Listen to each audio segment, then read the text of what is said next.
At syempre, siguro, isa dyan, Darlene, is isama natin sa ating listahan yung pagiging humble. No? Maging baguhin natin, yung nakagawian natin for 2024, yung pagiging mapagmalaki, mayabang, ano ba? Feeling entitled. Oo. Yan, yung mga ganyan. No? Tularan natin si John the Baptist, mga kaibigan. Di ba? Yes. Kilala niyo ba si John the Baptist? Posible naman din yung kilala. Si John the Baptist, siya yung pinadala para naunang dumating bago si Jesus, mga kaibigan.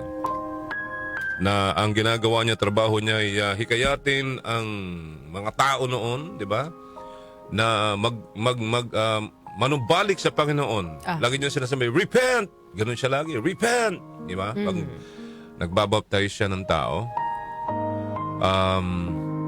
Pero binitawan ho niya, if babalikan natin ang Biblia, may sinasabi siya doon na, I baptize with water, but there is one among you whom you do not recognize.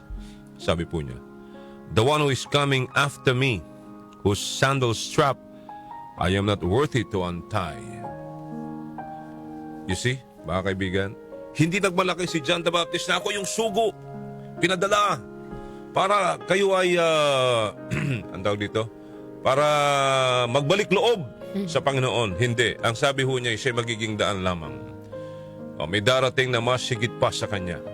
So meaning to say, hindi nagmalaki. Hindi nagmalaki si John the Baptist. Diba? Noong panahon po niya. Oo.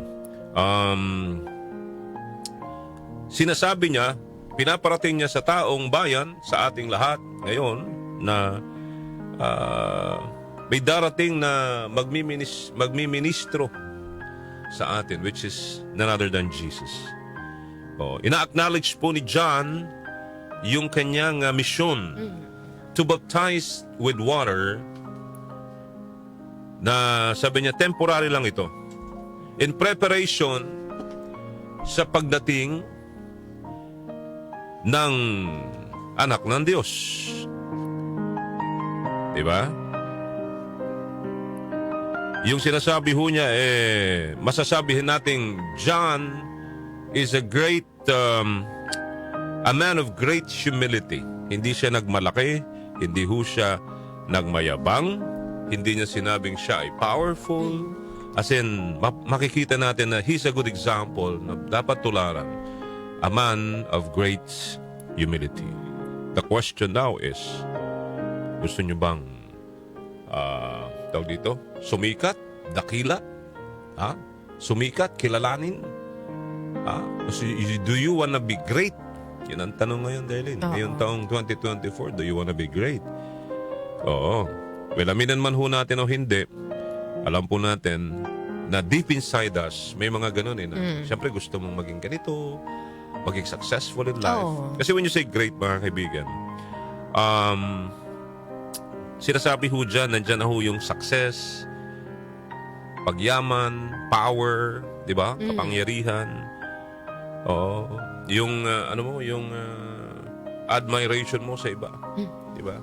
At marami pang iba. Pero ang sinasabi ho sa divine perspective, greatness is achieved by humbly giving God the greatest glory we can with our lives. Yun daw ho, ang pinaka, kung greatness ang pag-uusapan, is by humbly giving God the greatest glory we can with our lives. Dahil ang ating ginagawang papagpupuri sa Diyos at pagbibigay ng lahat-lahat sa Kanya, ibinibigay natin lahat sa Kanya, buhay natin, sundin ang Kanyang mga utos, may double effect sa ating buhay. First, ang sinasabi is, sa ginagagawin ho natin yan,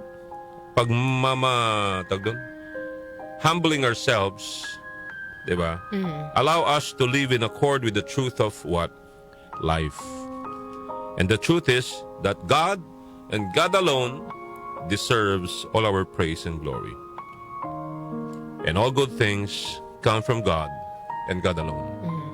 Not kung sino mang tao o sino mang Herodes yan o sino mang naghahari-harian niya, nagtatapang-tapangan niya, nagmamagaling. Di ba? And secondly, humbly giving God all the glory and pointing to the fact that we are unworthy of Him has the reciprocal effect of God reaching down and elevating us to share in His life and His glory. Amen. So tandaan po natin yan, mga kaibigan. Isa po sana yan sa ating isama sa ating New Year's resolution. Yung maging humble tayo. Di ba? Kasi pag gagawin ho natin yun, kumbaga nagiging positive lahat eh. Di ba? May magandang effect o epekto po sa pamumuhay po natin. Di ba? Kasi minsan nasisira tayo ng karangyaan, kayabangan, at kung anek-anek pa sa buhay po natin. Na, sabi nga nila, parang bagang nalilihis sa gusto at utos ng Diyos po sa atin. Amen? Amen. Sige, so dahil dyan Merry Christmas po and Happy New Year sa inyo lahat. Kayong mga nakasama ho namin for the past year, 2023. Maraming salamat po sa inyo at hindi kayo bumitaw. At eto, nagbabalik po kami. Kasama nyo ulit. Oo. Diba? Panibagong paglalakbay sa buhay. At sana sa paglalakbay na ito for 2023 ay isama po natin ang Panginoon Diyos. Ay, 2024. Isama po natin ang Diyos sa ating paglalakbay sa buhay. Marami hong mga, struggle. Pero if umpisan natin na kasama ang Diyos sa ating paglalakbay sa buhay, sigurado po akong hindi tayo masyadong mabibigatan na harapin ang mga pagsubok pa na darating sa atin. Amen? Amen. Alright.